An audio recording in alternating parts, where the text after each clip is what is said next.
Born in Riyadh in 1957 into one of Saudi Arabia's wealthiest families, Osama bin Laden inherited vast financial resources, Western education, and unparalleled access to global power networks.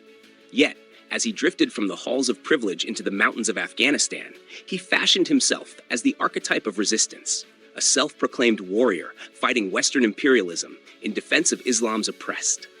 His transformation, from a playboy in Beirut nightclubs to a mujahideen commander lauded in Western press for resisting the Soviets, became the foundation for a myth that would endure decades. But this myth masked a reality far less noble. Bin Laden's Al-Qaeda, born from the ashes of the CIA-backed mujahideen, evolved into a network of extremism that terrorized the very people it claimed to protect.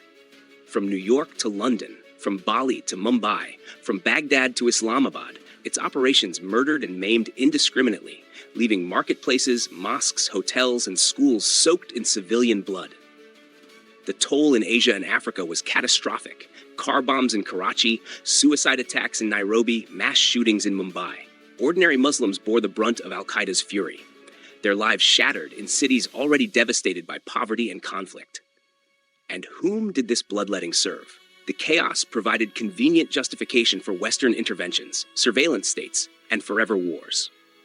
It handed neoconservatives in Washington and Zionists in Tel Aviv the moral cover to redraw borders, topple regimes, and cement narratives of Islam as a monolith of terror. Bin Laden's jihad became the scaffolding of a house of hate, an Islamophobia industrial complex benefiting those he claimed to oppose. In the United Kingdom and United States, politicians rode waves of fear to pass draconian laws. In the Middle East, entire nations were reduced to rubble under the pretext of eradicating Al-Qaeda. Iraq, Libya, Syria, Yemen, each burned brighter in the fire he helped ignite. Yet in all the years of Al-Qaeda's violent campaign, no strikes ever touched the Israeli state, the very entity bin Laden denounced in his rhetoric. Was this omission strategic, coincidental, or deliberate? Analysts still argue, but the result is plain. Israel's narrative of existential threat strengthened, as did its ability to act with impunity in Palestine. When bin Laden's letter to America resurfaced on TikTok decades later, it seduced a new generation disillusioned by Western hypocrisy.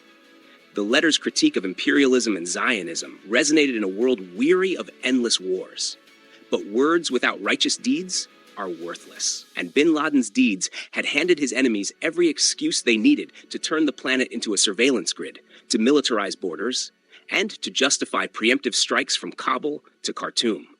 He had the discipline, the vision, and the resources to build something that could have protected his people. Instead, he chose a path of destruction that left them more vulnerable than ever. Like other false prophets, Thatcher, Chomsky, Sanders, Rand, he talked of liberation while constructing cages. By the time U.S. Navy SEALs stormed his Abbottabad compound in 2011, bin Laden was already a ghost of his former self. Al-Qaeda had splintered into franchises, metastasizing across continents. These splinters, Al-Shabaab in Somalia, AQAP in Yemen, Jabhat al-Nusra in Syria, became tools in geopolitical chess games. In Libya, NATO airstrikes created a vacuum that jihadists filled. In Syria, fighters once branded as terrorists were quietly rebranded moderate rebels as they fought to overthrow Assad. The fingerprints of bin Laden's legacy were everywhere, not as a liberator, but as an accelerant of destruction. True Spartans died defending their people. Bin Laden left his people defenseless. True warriors rally their nations. Bin Laden fractured them. He was not Thermopylae's Leonidas, but a paper Spartan, clutching borrowed strength, sowing devastation, and leaving millions of innocents to pay the price. His admirers will point to his critique of Western empire and his personal sacrifices. But clarity of thought without moral action is hollow. His war was never about protecting lives. It became a stage on which he, the West, and regional tyrants performed for power, wealth, and history's pen.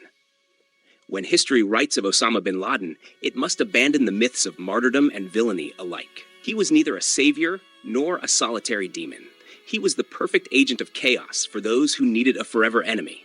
A man who embodied resistance in aesthetics but handed victory to empire in reality. Order the Spartan Mindset today and embark on your journey toward becoming the leader your world needs. Let your struggles forge you into a warrior of character and resolve. The Spartan Mindset provides a comprehensive and actionable guide to personal development and resilience. Available now for just $19.99. Purchase your copy from the links in the description box below and on this channel's homepage. Because your future begins with the right mindset. The Spartan Mindset.